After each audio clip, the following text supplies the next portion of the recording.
Whenever you go for pitching, there are few important matrices that investors look for when you're making a pitch.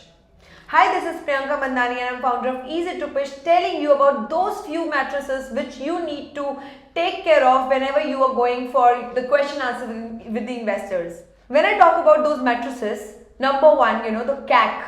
CAC is the customer acquisition cost. Whenever you're doing a business, you acquire new users, customers, you spend money to acquire those customers. The cost which is, happening on that acquisition of the customer is the cost, of that, customer acquisition. So CAC measurement is really, really important, and every investor is very keen to understand what is the value of CAC, because more the CAC, more it will take time for you to grow, or more revenue you would require, right, to put in and fund in and then require more customers. So CAC is a very important matrix that investors look for. That is how you acquire your unit per unit customer. Number two, retention. When I talk about the retention, as the term says, how do you retain your customers? Now, when I am a customer to you, I have to stay with you for a longer period of time. You have to have recurring revenue from, me when I'm taking your product or service. So, retention rate is also really, really important, that how long the customer is staying and he will be coming back to you, right? So that you can have recurring amount. Next is churn rate. How many customers stop paying you after some period of time?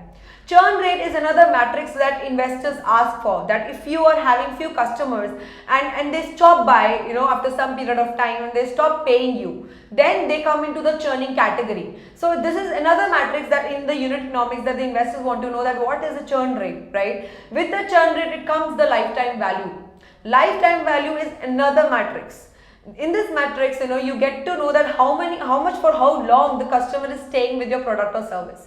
It could be 6 months, it could be 12 months, it could be 90 days, 30 days. There is a proper cycle altogether, that how long the customer is taking your product service, right? If it's a SaaS platform, it can stay on subscription base for an year, right? If it's a monthly or a one-time product, it's a one-time product, right? Then you should have a multiple line of sales where or upselling, prospects where the customer is retained again by using other products.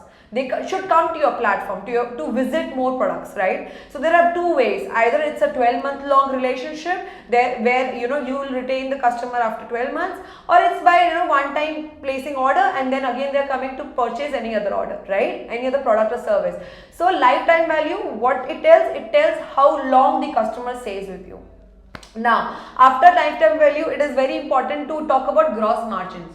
Gross margins is nothing, it's just that how much gross profits you have, how much gross revenue you have after deduction of all the amount that you have spent on executing a service for a customer. It could be like selling of a product, selling of a service, it could be the marketing cost, it could be your your inventory space, anything could be done, right? So after deducting those expenses, you get your profit, your gross profit, gross revenue. So hence you measure the gross margin by taking it from the percentage of the revenue of the gross profit and gross revenue, right? Now comes burn rate.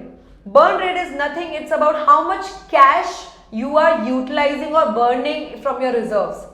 So once you analyze that you need so much of money, you need funds to grow, there you decide your burn rate. It can be in a monthly basis, could be 2 months basis, depending upon your cycles, right? More the burn rate, more the cash crunch would be existing, and hence investors are very keen to understand that how fast you're spending your money, from your reserve, right? So, noting down these points, these matrices is like very, very important when you're going to pitch to the investors, because these measurements help to decide that is the startup going at the right pace of growth, or it will be growing more and more, or stop by, or what are the things more needed to, reduce these measurements, right? Just to ensure that you need to reduce these matrices so that investors want you more and can have a trust on you that you're growing.